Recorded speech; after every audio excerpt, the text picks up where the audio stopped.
Hola, bienvenidos a este ya quinto video donde vamos a ver el tema de capacidad de carga.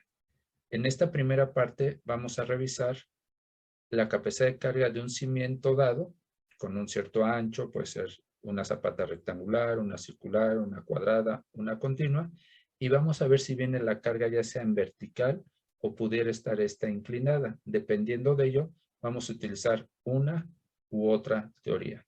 Bueno, bienvenidos y comenzamos. Bueno, este es un tema bastante importante, que es el de capacidad de carga, y nos sirve para ya sea dimensionar una cimentación o ya dadas las dimensiones, no sé, de una zapata circular, rectangular, de una losa de cimentación, ver qué capacidad de carga nos ofrece con respecto en el terreno que la vayamos a desplantar. Ahorita lo que vamos a ver a continuación va a ser un ejemplo, el cual nos dice que hay que obtener la capacidad de carga admisible para una zapata circular con un factor de seguridad de 1.5. ¿Qué es lo que debemos de conocer? Obviamente son las condiciones del terreno, si hay un nivel de aguas freáticos o no, y cómo viene la carga, puede ser en vertical o inclinada. En este caso, como parte de la solución, podemos optar por ya sea la teoría de Terzaghi o la teoría de Meyerhof. En este caso particular, para este tipo de cimiento, estas condiciones, no pudiéramos utilizar la teoría de Terzaghi, no tanto por ser una zapata circular, lo cual Terzaghi sí nos da una solución. Es un suelo cohesivo y friccionante, también en cuestión de Terzaghi no hay problema. El único detalle donde no podemos utilizar esta teoría sería porque la carga viene inclinada. Si esta carga viniera en vertical, pudiéramos optar por la solución de Terzaghi. Como viene inclinada, la única que nos da solución sería la teoría de Meyerhof, la cual nos dice lo siguiente. Esta es su expresión. Todas tienen en general tres términos, uno debido a la cohesión, otro debido a esta sobrecarga Q y otro las dimensiones del cimiento, ¿no? Tenemos los factores de capacidad de carga que dependiendo de la teoría son diferentes, y en este caso, como es teoría de Meyerhof, tenemos una sola expresión para cualquier tipo de cimiento, a diferencia de Terzaghi, que tiene por cada tipo de cimiento una expresión diferente, donde tomamos en cuenta esa forma del cimiento en estos factores, que son factores forma, factores profundidad y factores inclinación, los cuales hay que calcularlos. Como aquí nos dan un ángulo de fricción de 22 grados en un suelo homogéneo, tenemos estos factores de capacidad de carga, que es el NC, con este valor, NQ y N gamma.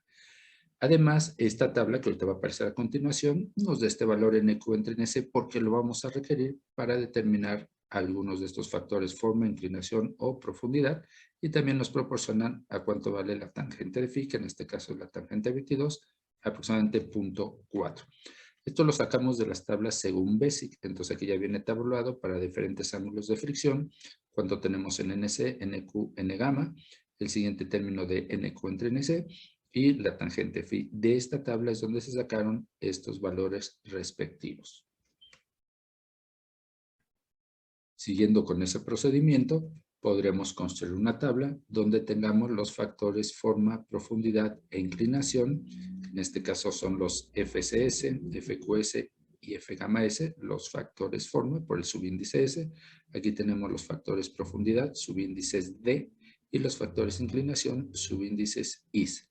Aquí hay que ser muy observadores que cuando sobre todo en los factores que tienen que ver con factores profundidad y nos dan la relación DF entre B menor o igual a 1 o mayor o igual a 1, que en este caso sería mayor o igual a 1, hay que tomar en cuenta que, ahí viene la expresión, tangente a la menos 1 hay que tomarla en radianes. Si no fuera ese caso, no nos hacen referencia a esa tangente a la menos 1 y lo tomamos en grados. Sobre todo, eso se va a presentar en los factores, como ahorita lo hemos comentado, FCD, que sería este de aquí, y en el FQD, este de acá. Estos dos valores, aguas, si no me los tomaran en radianes, van a crecer mucho, a lo mejor a 20 y tantos, cosa que si se dan cuenta con respecto a los demás, no, nada tendría que ver. Otro detalle que son en los factores inclinación, estos que están aquí, el ángulo que nos piden es el ángulo beta. el ángulo beta no es este, es el ángulo con respecto a una vertical imaginaria, o sea, sería el complementario, que para este problema sería de 40. Entonces hay que tomar en cuenta eso para obtener estos valores. Se les deja a ustedes que los comprueben. Una vez que ya tenemos estos factores, tanto forma, profundidad e inclinación, los sustituimos en la expresión correspondiente de esta teoría de Meyer. Todo esto puede ser la suma 100 total. ¿Por qué lo separé en los tres términos? Bueno, por un lado, este primer término hace referencia a la cohesión del material. En este caso, le voy a dar la solución de esta capacidad de carga última y después la admisible en kilopascales. Entonces hay que hacer las conversiones correspondientes. Estos son los factores de capacidad de carga, NC, NQ y N gamma. Y estos que aparecen en rojo son los que se acaban de obtener. Aquí nos darían estos tres términos. Lo estoy sacando por separado. Ahorita voy a comentar el por qué. Otro detalle es que en el valor de Q está tomado en cuenta el efecto del nivel de aguas freáticas. Este sería el caso 1 de los tres que se vio. El caso 1 corre de un nivel de aguas freáticas en el nivel del terreno natural que pudiera estar ahí puesto, perdón, hasta el nivel de desplante. Todo lo que nos dice esa consideración es: agarro mi primer peso específico de la muestra y lo multiplico por este espesor, que en este caso se encuentra seco húmedo.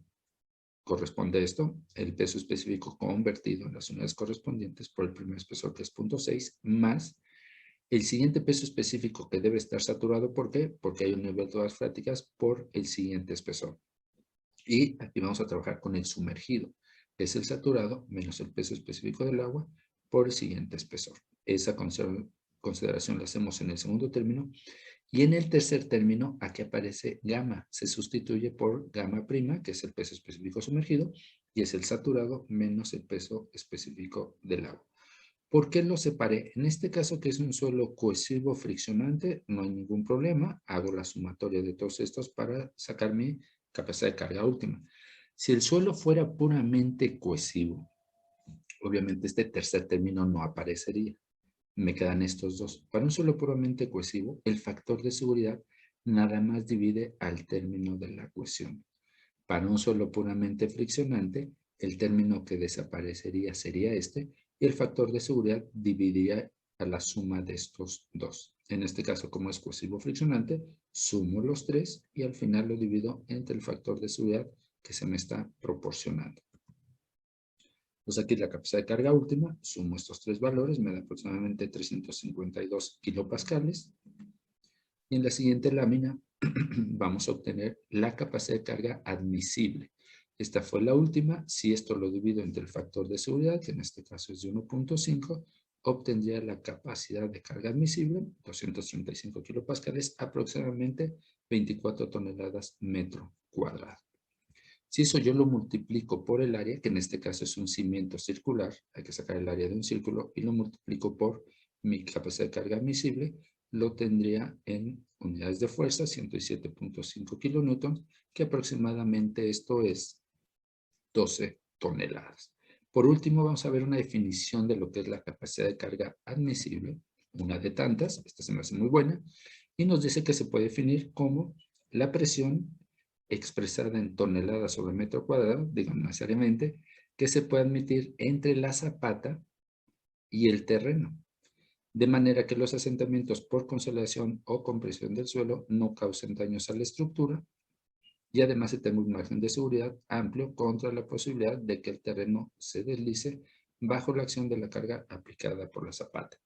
Esta definición está tomada de un instructivo elaborado por el profesor Tamés por allá en la década de los 60, y un instructivo para cimentaciones de estructuras ligeras, ¿no? Entonces, bueno, con esto terminamos este primer ejercicio y esperen en el siguiente video ahora dimensionar dados lo que yo necesito que me aguante el cimiento. Ahora lo que hay que sacar es este ancho, ya sea para una zapata circular, para una zapata cuadrada, puede ser para una zapata continua, y es lo que vamos a ver en el siguiente problema.